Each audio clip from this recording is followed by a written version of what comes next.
Это еженедельная программа новости IT. Здравствуйте. Минувшие 7 дней отметились анонсами от крупных компаний. Начнем, пожалуй, с презентации новых видеокарт от NVIDIA, которая в этот раз произвела фурор у одних и вызвала чувство неполноценности и злости у других. Чипы 30-й серии с трассировкой лучей, по заявлению производителя, лучше прошлого поколения не на 15-20%, как это происходит обычно, а почти в 2 раза мощнее и энергоэффективнее. Видеокарта RTX 3070 по производительности соответствует прошлому флагману 2080 Ti при меньшей стоимости и в среднем на 60% быстрее своего аналога 2070. Она оснащена 8 гигабайтами быстрой памяти GDDR6 и подходит для игр в 4 и 2К. Приблизительная стоимость в России от 45,5 тысяч рублей. Берем класс выше, RTX 3080, она до 2 раз быстрее прошлой 2080. На борту 10 гигабайтов новой памяти GDDR6X и по заявлению производителя может стабильно выдавать 60 кадров в секунду в разрешении 4К. Ее стоимость у нас будет стартовать с 63,5 тысяч. А венчает линейку видеокарты RTX 3090 по цене от 137 тысяч рублей. Она стала продолжением линейки RTX Titan. Выдерживает гейминг в классические 60 кадров, но уже в разрешении 8К. Имеет объем в 24 гигабайта, до 30 градусов холоднее и до 10 раз тише, чем предшественница. Как нетрудно догадаться, данный графический монстр нужен для профессиональных задач, таких как монтаж видео и 3D-моделирование. И возвращаемся к сказанному в начале. Возненавидели NVIDIA за такой ощутимый буст в производительности, по крайней мере, судя по комментариям в сети, держатели прошлого поколения RTX, так как цены были такие же, а производительность стала сильно уступать действующим флагманам спустя всего год. В общем, угодить всем в этот раз не вышло, да и такой цели, в общем-то, наверное, и не преследовалось. Наряду с NVIDIA другой ПК-гигант Intel анонсировали выход мобильных процессоров 11-го поколения Tiger Lake. Случилось то, чего все так долго ждали. Техпроцесс уменьшили до 10 нанометров. Это даст большую мощность, которую можно уместить в камне, лучшую энергоэффективность, меньший нагрев. И что самое главное, синие теперь выглядят не так ущербно на фоне AMD с их 7 нанометрами. Новые камни получили и новую графику IRIX XE. По заявлению производителя и показанному на презентации сравнению, она превосходит графический чип от той же AMD в 1,5, а то и в 2 раза. Правда, судя по проекту, на котором рендерили видео, в случае с Intel графика использовалась, а проект на AMD выводили исключительно силами самого процессора. В общем, нужно ждать, пока процессоры попадут в руки обзорщиков, и уже тогда делать какие-то объективные выводы. Также новые чипы получили поддержку Thunderbolt 4, Wi-Fi 6, LPDDR5 памяти и интерфейса PCI-Express 4.0. Для ноутбуков станет актуальным вырез фона на видео. По заявлению Intel, для качественного боке и безфонового изображения больше не нужно ставить хромакей. А компания Apple планирует запустить свою поисковую систему. Уже много лет яблочники используют для этого детище Google, за что те отчисляют купертиновцам около 9 миллиардов долларов. Может показаться странным, что пользуются твоим продуктом, а тебе еще и деньги за это платить, но все просто. Основной доход Google идет от рекламы. Продвигают эту рекламу через поисковик. Если вы думали, что вводя запрос в поисковую строку вам выдаются наиболее подходящие или популярные ссылки, то вы сильно ошибаетесь. Первые выдаются те, кто заплатили, и те, сколько заплатили за размещение. А уже потом сортировка идет по популярности. И то не факт. Так вот, почему же все-таки Apple хочет отказаться от Google при таких выгодных условиях? Дело в том, что регуляторы Великобритании считают, что соглашение вредит рынку, нарушается закон конкуренции. Куда ни глянь, везде поисковик Google, и многие страны тоже изъявили желание присоединиться к позиции старушки Англии. А Россия, к примеру, уже давно приняла закон об обязательной установке в качестве альтернативы отечественного поисковика Яндекс. Так что держателям гаджетов Apple впору готовиться к смене привычного разноцветного оформления поисковой строки на белый минимализм с надкусанным черным яблоком по центру. В прошлом выпуске мы рассказывали об аэролодке якутского производства. Инженеры шведской компании Candela пошли дальше и сконструировали скоростной катер, который первым в мире заработал на электричестве. Он обладает высокой скоростью и исключительной плавностью хода благодаря подводным крыльям. Внешне катер Candela 7 мало чем отличается от себе подобных. Характерные особенности проявляются по мере набора скорости. Судно начинает буквально парить над волнами благодаря подводным крыльям. Плавность хода сравнима с движением хорошего автомобиля по дороге с ровным покрытием. Все эти свойства своего изделия шведские конструкторы продемонстрировали на Люцернском озере.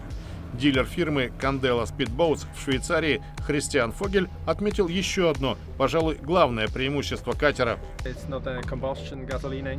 У него нет двигателя внутреннего сгорания, работающего на бензине или дизельном топливе. Он полностью электрический.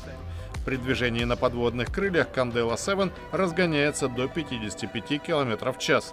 Отсутствие трения корпуса о поверхность воды снижает расход энергии на 80%. Бортовой компьютер автоматически корректирует положение крыльев 100 раз в секунду, что исключает качку, вызывающую морскую болезнь.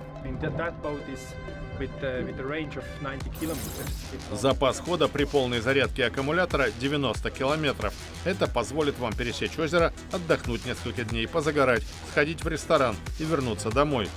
Батарея заряжается за ночь от сети со стандартным напряжением 230 вольт. На следующий день вы снова можете покрыть расстояние в 90 километров. Стоимость катера 250 тысяч евро. Компания из Стокгольма уже поставила своим клиентам 16 штук и теперь принимает заказы на будущий год.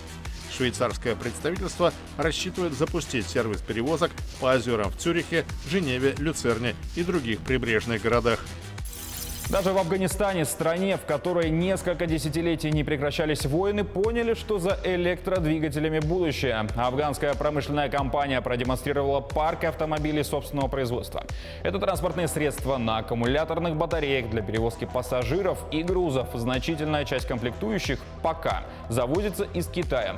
Но фирма сейчас работает над тем, чтобы сделать у себя производство полного цикла. Компания Амин Нур стала пионером автомобильной промышленности в Афганистане. Ее продукция – пассажирские и грузовые электрокары, всего 11 моделей. К этому времени она выпустила уже 200 экземпляров, стоимость которых колеблется в диапазоне от 1200 до $2500. Все транспортные средства производятся на месте, хотя значительную часть комплектующих приходится завозить из Китая, говорит управляющий Ахмад Зия Ахмадьяр. За 3 года мы наладили собственное производство 80% деталей, узлов и агрегатов. Наша цель – самим делать то, что мы ввозим из-за рубежа – двигателей, шин, стекол. Достичь ее рассчитываем за 5-10 лет. По мнению министра экономики Афганистана Мустафы Мансура, продукция фирмы Амин Нур будет пользоваться высоким спросом в стране. Это экологически чистые машины, поскольку работают на заряжаемых батареях. Они доступны потребителям, поскольку дешевле импортных. Он выразил надежду, что другие инвесторы тоже будут вкладывать средства в развитие местной промышленности, и это позволит насытить внутренний рынок недорогими и качественными изделиями. В РЖД приступили к тестированию первых в России поездов с искусственным интеллектом. Их использование должно свести к минимуму число чрезвычайных происшествий из-за человеческого фактора. По заявлению железнодорожников, в настоящее время данная технология нигде в мире не применяется. На сегодня создано 10 опытных локомотивов с искусственным интеллектом. Он позволяет при помощи технического зрения обнаружить объекты на железной дороге, в том числе другие составы, стрелки, пути, людей, светофоры и так далее. Также комплекс может оценивать обстановку, выдавать машинисту предупреждающие об опасности сигналы, в случае отсутствия его реакции принимать необходимые решения самостоятельно.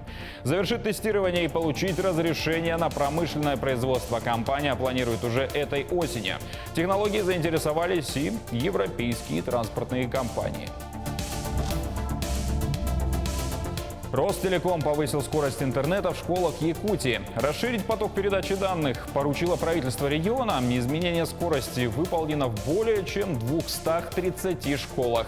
Из них 70 в Якутске и 164 в районах. В учреждениях, подключенных по технологии метро Ethernet и G-Point, скорость увеличена до 100 мегабит в секунду. В учреждениях, имеющих доступ по медленной технологии, до максимально технического возможного уровня. А теперь наша новая рубрика под кодовым названием «Знакомство с разработчиком». Это своего рода реинкарнация интервью с разработчиком, которые велись на старте программы.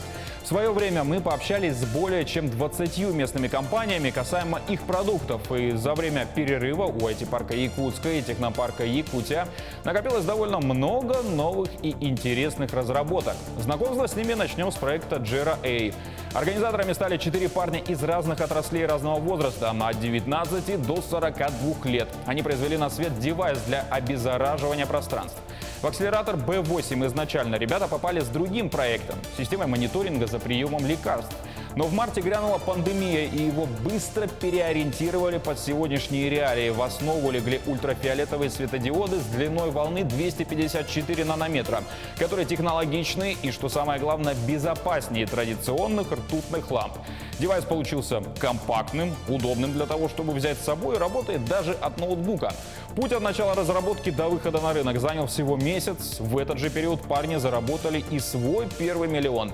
Технология оказалась настолько проста, что девайс возможно производить и не выходя из квартиры. И сейчас Jera A начали масштабировать производство, чтобы обеспечить более крупные поставки для других городов и стран.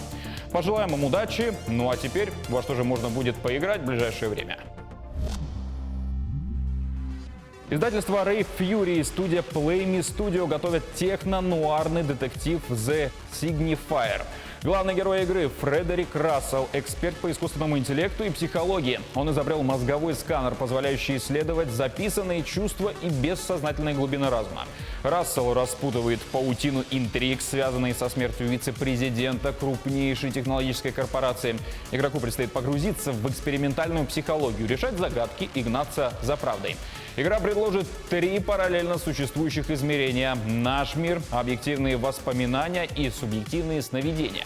Обещает напряженную атмосферу, но без скримеров и размышления на тему искусственного интеллекта, вторжению в чужое сознание, приватности и прочих сложных вопросов. The Signifier выходит 15 октября на ПК и в начале 2021 на PlayStation 4 и Xbox One. Ну а на этом все. Повтор программы смотрите на YouTube-канале Якутия24, а также в Instagram-аккаунте як24.ru. До встречи через неделю и всего доброго!